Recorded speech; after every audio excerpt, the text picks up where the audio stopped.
ये सब चीज़ें ना घेरती नहीं है, करता हाथ कांपने लगता है। अब यहाँ से 2-3 चीज़ें और निकल के आती हैं जो आपको और निखारेंगी। थोड़ा सा रियलिटी पे बात करें, थोड़ा सा स्ट्रैटेजी वीडियो से हट के बात करें। क्या स्ट्रैटेजी बताऊंगा, बिल्कुल भी रिलैक्स रहो, बट थोड़ा सा हट के बात करें। क्या ये जो आप लोग स्ट्रैटेजी वीडियोस देखते हो, क्या इम्प्लीमेंट कर पाते हो? अगर इस वीडियो को 100 लड़के देखेंगे ना, तो उसमें से रेयर केस में 2 या 3 बच्चे इम्प्लीमेंट कर रहे होंगे इस स्ट्रैटेजी को या ये तरीके को। बेसिकली जब हम लोग थे तो सेम वही पैटर्न था, देखा, मोटिवेशन मिला, आज पूरा स्ट्रैटेजी बनाया, पूरा नोट्स बना लिया, सब चीज़ें लिखे डाली कि अब तो होगा भाई। जैसे ही 2 दिन बीता, कहानी खत्म, बताया हुआ सारा खत्म। खुद का स्ट्रैटेजी काम में आता है कि नहीं आता? आता है भाई। देखो तुम्हें क्या करना है कि लास्ट के 20 डेज में एक अच्छा खासा परसेंटेज आप बना रहे होगे। मैं ये नहीं बोल रहा कि 80% बनाओगे, नहीं, ऊपर जाओगे आप, टेंशन मतलब बिल्कुल रिलैक्स रहो।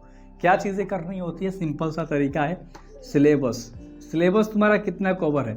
चलो मैं मान के चलता हूँ कि आपका 30% की तैयारी जो है, प्रिपरेशन जो है हो चुकी है, और बाकी आगे जो भी तुम्हारा 70% का जो भी प्रिपरेशन बाकी है वो तुम्हारा अधूरा है। अब इस वीडियोस को वही लोग देखना, ये बिल्कुल भी नहीं बोलने वाला, सब लोग देखना, क्योंकि मैं कुछ ऐसे पैटर्न पे बात करने वाला हूँ जो बार बार रिपीटेशंस वाली चीज़ें होती हैं, जो आपके बोर्ड एग्जाम में ज़्यादा रिपीट होता है। और किस लेवल पे रिपीट होता है ध्यान से समझो, ठीक है। देखो सबसे पहले तुम्हें सिलेबस पता होना चाहिए हर सब्जेक्ट का। इस सिलेबस तुम्हारा एक ऐसा परसेंटेज प्राप्त करवाता है। सपोज मान लो तुम्हारे पास इतना सारा बुक है, किताब है, और सिर्फ उतना ही पढ़ना है उसमें। समझ में आ रही है चीज़ें?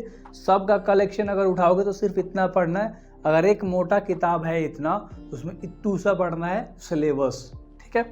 अब सिलेबस के अंदर क्या है, देखो पहले सिलेबस कंप्लीट है, चलो मान लो कर लिया, इंपॉर्टेंट वाला कर लिया। अगर सिलेबस नहीं हो पा रहा है तो उसके बाद तुम्हें क्या करना है, PYQs करने, प्रीवियस ईयर क्वेश्चंस पेपर करने हैं, जहाँ से तुम्हारा एक अच्छा खासा परसेंटेज बनाने में मदद करेगा। 35 to 45% तुम्हारा प्रीवियस ईयर क्वेश्चन सॉल्व कर रहा होता है तुम्हारे एग्जामिनेशंस को। और एक और चीज़, 100 के 100% आइडिया दे रहा होता है कि किस नंबर में, कौन से क्वेश्चंस में कितने लाइन में आंसर लिखना है, कौन से चैप्टर से, कौन से टॉपिक से क्वेश्चन तुम्हारा पूछता है। तो ये सारी चीज़ें तुम्हारा आइडिया कहाँ से लग रहा होता है, प्रीवियस ईयर क्वेश्चन से।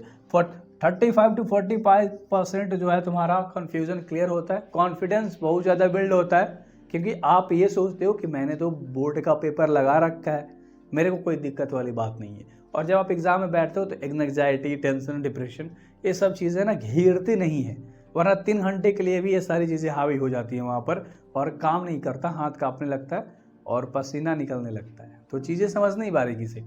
तो सिलेबस कर लेना है, प्रीवियस ईयर क्वेश्चन पेपर लगा लेने हैं, आपने जो भी मॉडल्स ले रखा है, मॉडल पेपर ले रखा है, उसे देख लेना है, अगर टाइम है तो लगा लेना है, आप जैसे मैनेज कर पाते हो, जैसे आपको करना है, राइट। ये सारी चीज़ें इंपॉर्टेंट है। अब यहाँ से 2-3 चीज़ें और निकल के आती हैं जो आपको और निखारेंगी, आपके स्कोरिंग लाने के लिए मदद करेंगी आपके अच्छे खासे परसेंटेज में। पहला पॉइंट, आप किस लेवल से तैयारी कर रहे हो। दूसरा, आपका रिवीजन कैसा है। तीसरा, आपका नोट्स कैसा है जो आपको मदद कर रहा है। एंड देन फोर्थ, कि आप टाइम कितना दे रहे हो चीज़ों पे। ये सारी चीज़ें जो हैं मोस्ट इम्पोर्टेंट है। एंड कितना आप डेडिकेशन से पढ़ाई कर रहे हो। अगर आपने एक सब्जेक्ट उठाया है तो क्या आपने उस पर लगन से 2 घंटे की पढ़ाई करी है। अब देखो सिलेबस पूरा करने का सिंपल तरीका है, वन शॉर्ट वीडियो तुम्हें बहुत ज़्यादा हेल्प करेगा तुम्हारे सिलेबस को कंप्लीट करने के लिए। एंड मोस्ट इम्पोर्टेंट वाली चीज़ें हो जाती हैं बोर्ड एग्जामिनेशंस के तरीक़ों से देखोगे तो, उसके पॉइंट ऑफ व्यू से देखोगे तो, क्योंकि बहुत सारे बच्चे अभी वन शॉर्ट्स पे लगे हैं, क्योंकि बहुत सारे बच्चे सिलेबस तो कंप्लीट नहीं कर पाते। अगर मान लो कोई भी चीज़ भूल गया तो वन शॉट में लगा लो। अरे वैसा वन शॉट लगाओ जो 2 घंटे 3 घंटे का हो लास्ट, और एक चैप्टर पूरा स्वाहा हो रहा होता है, वन शॉट रिवीजन हो रहा होता है। आप पढ़ाई कर रहे हो तो आपको एग्जैक्ट पता चल रहा होता है कि हाँ यहाँ पर मेरा ये पॉइंट छूट रहा है, यहाँ पर ये मेरा कॉन्सेप्ट छूट रहा है, टॉपिक छूट रहा है, और यहाँ से मेरे को बस कैप्चर कर लेना है। सिंपल, कोई भी टॉपिक हो, कैसा भी हो, कोई भी चीज़ें छूट रही है वहाँ से पकड़ना है तुम्हें। एंड फोकस बना कर रखना है सिलेबस पे, मॉडल पेपर पे, प्रीवियस ईयर क्वेश्चंस पे, प्रैक्टिस पे, रिवीजन पे, कितना याद है कितना नहीं याद है, ये सारी चीज़ें। सो उम्मीद है कि आप अच्छा खासा तैयारी अब करोगे, एंड डेफिनेटली आप करोगे, क्योंकि अब आपको पता है कि आपको क्या करना है लास्ट के डेज। और यहाँ पर माइंड जो है 50% एक्टिव होता है, मोर देन अर्लियर टाइम, समझ रहे हो? जो तुम्हारा समय था, जो तुम्हारा अब समय है, अब इन दोनों में काफ़ी ज़्यादा डिफरेंस है। पहले तुम पढ़ रहे थे, याद नहीं हो रहा था, अब पढ़ोगे एक बार में याद होगा, 2 बार में याद होगा, क्योंकि प्रेशर बहुत ज़्यादा है यहाँ पर।